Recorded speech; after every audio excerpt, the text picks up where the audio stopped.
Hi, I'm Rory from Bristol to Memory.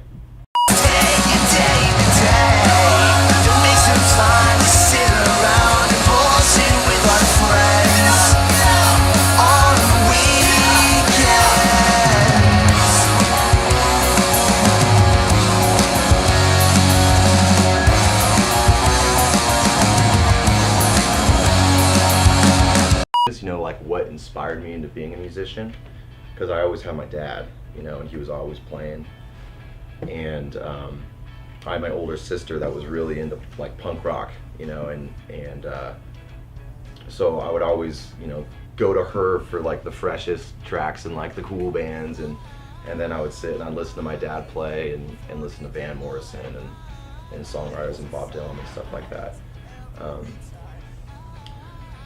So for me, it was around me. It was just embedded in me. My family's a bunch of musicians, and so it was really easy for me to get into music. But I do remember the moment that changed my life. I do remember the moment. I was 13 and I was at Chain Reaction, and I went to go see a band that doesn't even exist anymore. They were probably in high school. They were probably 17 years old. And I just remember being in that crowd of like 10 kids, tiny little, showcase at Chain Reaction, and just blown away by the energy, and the impact that the music was having on me. And so when I felt that, I knew that it was powerful. There was a lot of power in music.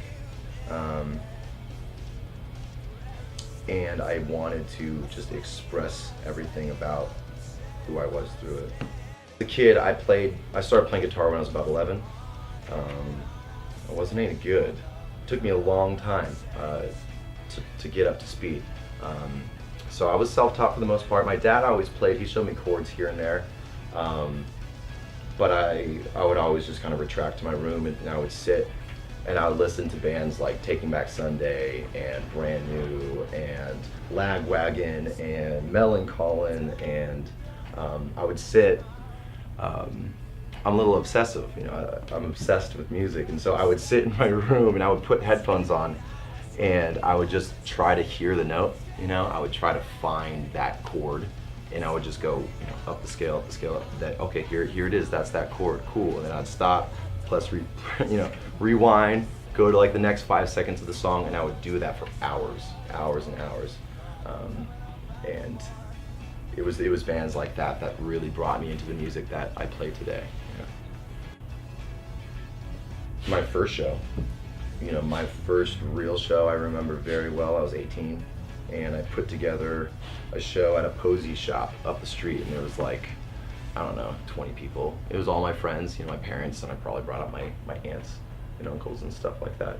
But I remember playing that show going, this is what I want to do for the rest of my life.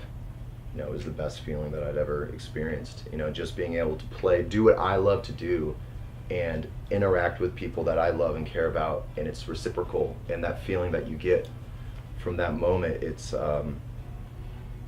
everything that I've ever wanted. So there's that moment, and then I remember our first show at House of Blues, and it was a great show. I was on with our buddies in Assuming We've Survived, actually played that show, and a couple other bands that we still hang with today, and it was the energy, being on a big stage, with a packed house, and that relationship, that you have with the audience, like that's what keeps me in this.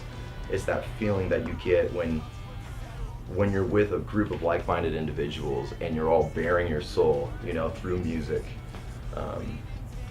It's just incredible. And I'd say the last one was our last tour, was the high school tour. It was a conglomerate of shows. I wouldn't say it was one in particular, but it was playing to all the high school kids. We did, I think, 30 high schools in a matter of 6 weeks. And it was just powerful, being there across the country in small towns, of like 1,000 people, and playing to these kids that had never seen a show before in their life, and it was really powerful to share that experience and give them that opportunity, and us as well. So I'd say those are my 3 most memorable shows. Current members, my brother Keelan, plays bass, and then Alex Buster's on drums and Ken Aquino on guitar. Bristol Memory came from cross streets, Bristol and Memory Lane, right up the street here in Santa Ana. So, you know, I'm born and raised here in Santa Ana. You know, my first microphone I bought here on 4th Street.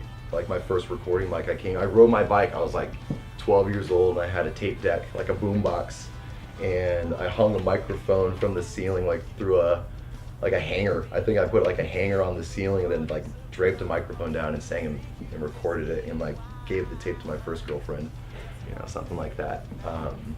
So yeah, Bristol Memory, cross streets in Santa Ana. Yeah, my music making process, it always changes.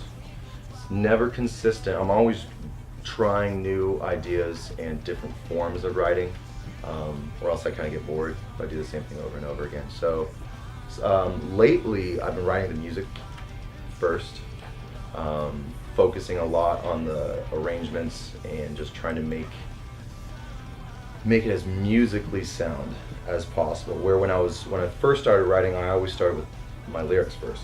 I'd always write poems and bring it into songs that I was working on, like, you know, progressions or chords or whatever, riffs. So it's a constant, you know, evolution for me. You know, I'm always trying different things. Sometimes, if I'm lucky, it all happens at once. Sometimes inspiration's there and I can sit, grab a guitar, and just create a song in that moment. And there's a few of them. Don't Hold Back Baby's one of those songs, came out on Animus a couple years ago. A few of my older songs are like that as well. And for this new record that we're recording, the writing process is totally different from what we've ever done, because it's much more of a band collective sense. All these songs are songs that I've been writing for years, so they're probably 5-6-year-old song concepts that I'm reinvigorating and trying to recreate in a sense of where I was then and where I am now, and trying to show the progression of the band and pushing ourselves musically. So we're sitting in the studio, we're working every day. We have a session every night, and we're recording demos, chopping them down, sitting back, listening to them, going back in, reworking them. As I go out, I'll go out and I'll write down lyric ideas that I have in the moment, hash them out. We have a big whiteboard in our studio. I have all of our lyrics written out, and I'll erase them and rewrite them and break them down. And we been more scientific, I guess, about it on this record. So, but at the same time, as fluidly as possible. So it's always a process. We played some great places. You know, the cool thing about playing across the country is you get to experience America as a whole. You know, on the West Coast here in California, we are jaded, you know, and everything is so hunky-dory here in California. And when you get out, you really experience this country for what it is, and it's very beautiful, you know, and there's a lot that it has to offer. And so it's a hard question to ask, because every state has its own appeal and its own feel and energy. If I narrowed it down, I would say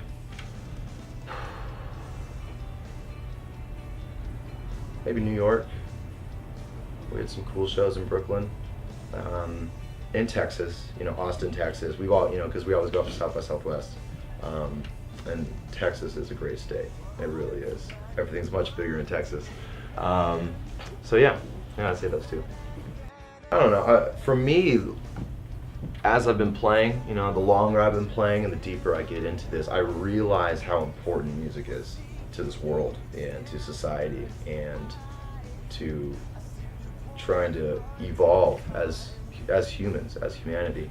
And so this world as it is in a state of distress, you know, and I feel like we need to band together as a human race. You know, we need to be there for each other. You know, we need to focus on what's important, and it's not what you're hearing in the news. It's not, you know, the media or you know, the bombings or the fighting or it. We need to focus on just being true to ourselves and open and honest and communicative and correlate, you know, a union, because when I get out there on the road and I play these shows and I see these kids that look so lost and they don't know where to turn or who to even look up to, because our leaders are not our role models.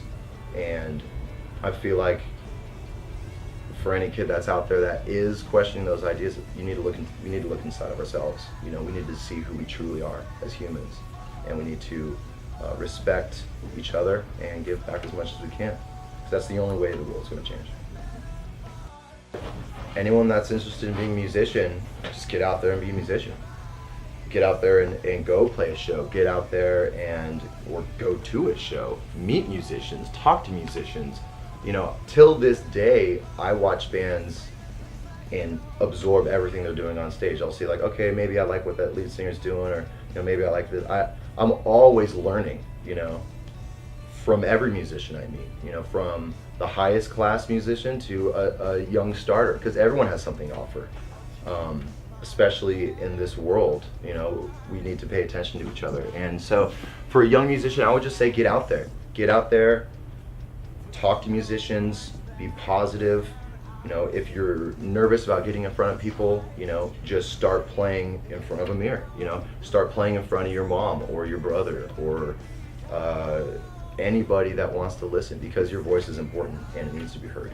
And so just get out there and don't be afraid, because there's, of course, people are going to, judge you, and maybe they'll like it, maybe they won't, but that's the way the world is. And the sooner you get out there, the quicker you'll adapt and you'll learn, because it's a process. Everything's a process in this life. And so, but being comfortable within yourself and pushing yourself constantly, and never giving up, because it's a hard world.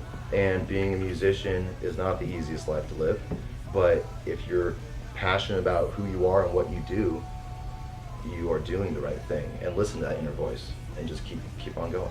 So thanks for tuning in. I'm Rory from Bristol to Memory. You can catch us online. Go to bristolmemory.com. Check out our Facebook, facebook.com/Bristol to Memory, Instagram, Twitter, all that fun stuff. And check us out on our next tour. We're going to go on the Epic Proportions tour from March 1st to May 10th across the country. And tune in, write us. We'd love to write back, and have a great day.